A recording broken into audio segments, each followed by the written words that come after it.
So, James, welcome to Queerguru TV. I love the book. Oh, thank you. It was painfully honest and beautifully funny, and I didn't know whether to laugh or to cry.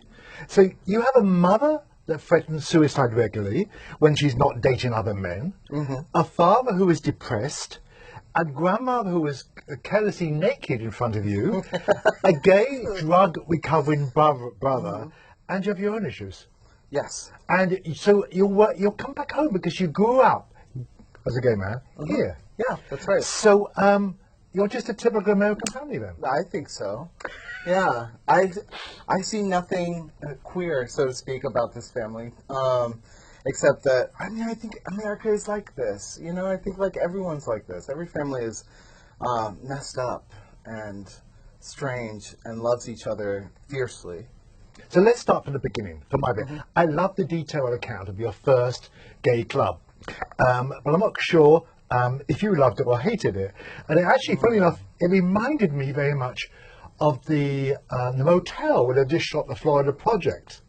Have you seen that? I haven't seen Well, that. this is a disused motel, which you went to in this club called the Parliament House, yeah. So did you love it or did you hate it? I think a little bit of both. I was petrified. I think I was scared gayless for a little bit of it. Why? Tell people have not read the book why you were scared.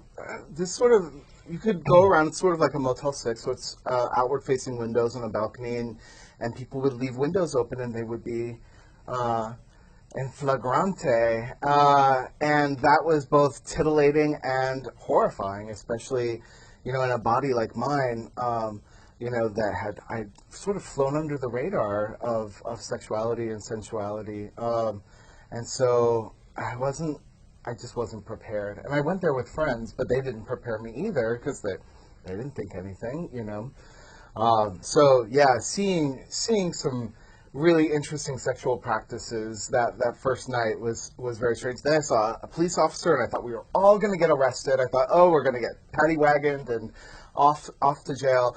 No, he was just in gear, in a kind of drag that I had yet to learn. So it was all of these codes, that I didn't know how to break, and I didn't know if they would apply to me either. And I can't remember now. Did you stay or did you go? Oh, I stayed. I wasn't driving at that point. My friends were driving, so I had to stay, and of course I lost them. But until much later, so I stayed. So is the club still going, do you know? It is, yeah, no, it's still existing, yeah, So after this book, they could give you a life membership. Oh, you could, yeah. There's a terrific performance space called the Blue Moon, I think, a club there that hosts drag queens and stuff like that, so they're great. One of the things that moved me about your book was your honesty about being obsessed with AIDS when the pandemic started.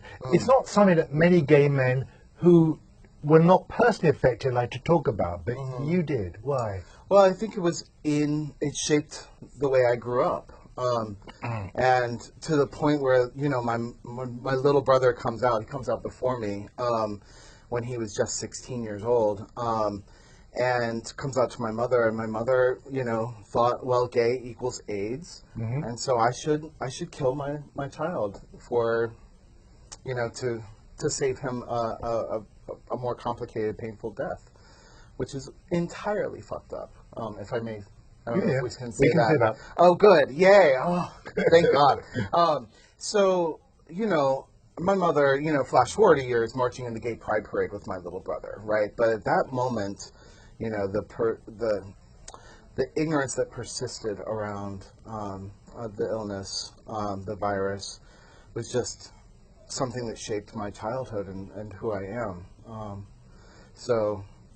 Fascination, how could I not be fascinated by it? And because it was something that I think just impacted gay identity. And then let's move to the end of the book. Okay. And you've got this sexual encounters with M. As tough as it was, you managed to make it seem less threatening and hurtful than it probably was. Is that true? I think tragedy doesn't exist without comedy, and comedy without tragedy, and probably without sensuality and sexuality too. So while things started maybe in a consensual place, they moved to a non-consensual, painful place. This is what happens when you meet someone who wants to hurt you, and yet you're wildly attracted to them. And so what is that? You know, what is that impulse? And you have to go towards it to understand it, or else you'll keep going towards it and going towards it. And you may even repeat it? Yes. Yeah. I was like, if you're gonna damage me this way, really, really go for it. Right? Do your worst, so that way after this, I rebuild, right? And I'm better. Did Emma ever read the book? I have no idea. So you have this wealth of very highly personal stories of growing up gay here in the 80s. What motivated you to want to turn them into a book?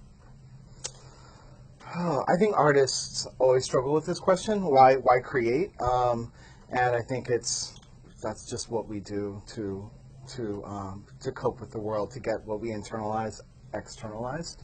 So, as a character on AdFab once said, "In with anger, out with love." You know, and I really think that's my compositional process. Was it tough being that honest, though? And I presume you were that honest. It comes over as being. Yeah, no, I'm honest. Was it tough? That's not tough. And have your family read it?